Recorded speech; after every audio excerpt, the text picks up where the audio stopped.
Hello guys, welcome to our shop, that is Tornillador. Ang paglibangan natin ngayon guys, itong handle na Bosch.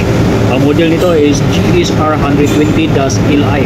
So Lion ang battery nito, Lion pack. So ang problema nito guys, umiilaw siya kapag pinipihit mo yung switch, pero hindi na umiikot. Hindi na umiikot ang spindle. So ito ang problema ng handle na to. So ito yung aayusin natin ngayon. Okay guys, testing natin.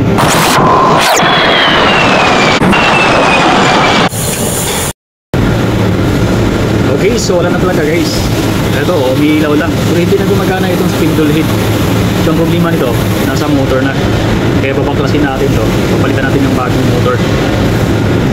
So ito na yung switch guys. I-testing natin kung condition pa itong switch na to. Pero hindi na tayo gagamit ng multi-tester o kaya continuity checker. Direct na natin lalagyan ng battery.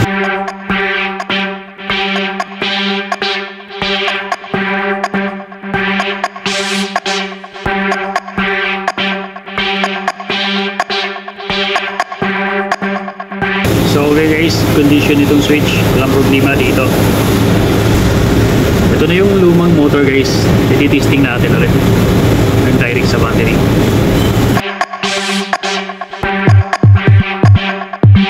Wala na talaga itong motor na to guys, gumagana lang yung ilaw pero hindi na gumagana yung motor, kaya papalitan na natin bago guys, malinis na try natin.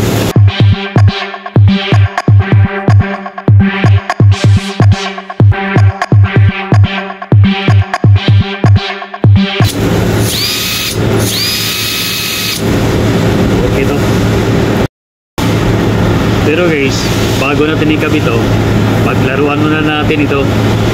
Malakas kuryente ito. Okay, start na tayo.